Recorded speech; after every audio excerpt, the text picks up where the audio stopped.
in Bangladesh and they can rescue all people from Bangladesh. বাংলাদেশের সংখ্যালঘু issue ঘিরে ভারতের পশ্চিমবঙ্গের বিধানসভায় দেয়া বক্তব্যে মুখ্যমন্ত্রী মমতা ব্যানার্জি বলেছেন, জাতিসংঘের নিয়ম মেনে যদি বাংলাদেশে শান্তিরক্ষী পাঠানো যায় তাহলে সেই ব্যবস্থা নেওয়ার জন্য কেন্দ্রীয় সরকারের প্রতি অনুরোধ জানাচ্ছেন তিনি। হঠাৎ কি এমন হলো যে বাংলাদেশের বিষয়ে উল্টো বক্তব্য দেয়া শুরু করলেন মমতা? এতদিন বাংলাদেশের অভ্যন্তরীণ বিষয়ে কথা বলতে নারাজ থাকলেও হঠাৎ তার এই বক্তব্য ঘিরে নীল নকশার গন্ধ খুঁজছে বিশ্লেষক মহল।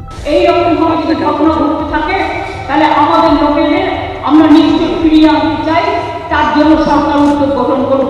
বাংলাদেশের সংখ্যালঘু ইস্যু নিয়ে ভারতের বাড়াবাড়ি সীমা অতিক্রম করছে বলেও মনে করেন রাজনৈতিক বিশ্লেষকরা। 5 আগস্ট হাসিনা সরকারের পতনের পর হঠাৎ বাংলাদেশের অভ্যন্তরীণ বিভিন্ন বিষয়ে ভারতের অতি বাড়াবাড়ি প্রতিবেশী সুলভ আচরণ নয় বলেও মনে করেন তারা।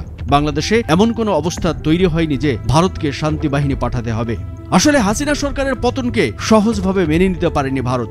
বাংলাদেশের সংখ্যালঘু ইস্যুর ধোয়া তুলে পশ্চিমা বিশ্বের কাছে নেতিবাচকভাবে উপস্থাপন করতে চায় ভারত। আমি বাইরে এগুলো বলতে পারি না যে আমি বাংলাদেশের ভীষণ অ্যাটাক করব, কারণ ভারতবর্ষ সরকার তাকে অ্যালাউ করেছে।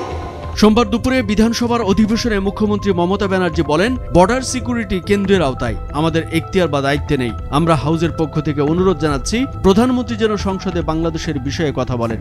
যদি প্রধানমন্ত্রীর অসুবিধা থাকে কোনো ব্যাপারে, তাহলে বিদেশমন্ত্রী যেন সংসদে বিবৃতি দিয়ে জানান যে কেন্দ্রে এ বিষয়ে কি সিদ্ধান্ত নিয়েছে।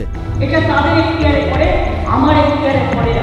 মুখ্যমন্ত্রী বলেছেন, আমাদের দ্বিতীয় পরামর্শ, যদি এই জাতীয় ঘটনা ঘটতে থাকে তাহলে আমরা আমাদের লোকদের ফিরিয়ে আনব।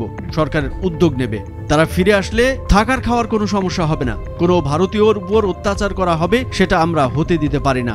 তবে ভারতীয়দের উপর অত্যাচার বলতে তিনি কাদেরকে বুঝিয়েছেন তা ওই বক্তব্যে পরিষ্কার করেননি মমতা।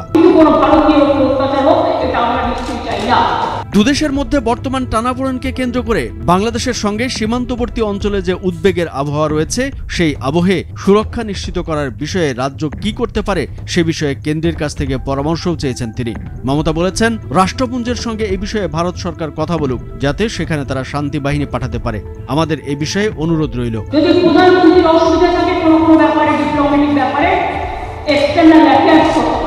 বাংলাদেশের সম্মিলিত সনাতনী জাগরণ জোটের মুখপাত্র চিন্ময় কৃষ্ণ দাসের গ্রেপ্তার ও সংখ্যালঘুদের উপর কথিত হামলার অভিযোগকে কেন্দ্র করে গত কয়েকদিন ধরে দুদেশের মধ্যে তীব্র টানাপোড়েন চলছে। এই ঘটনাকে কেন্দ্র করে কলকাতা এবং সীমান্তবর্তী অঞ্চল সহ রাজ্যের একাধিক অংশে বিক্ষোভ প্রদর্শনও করতে দেখা গেছে।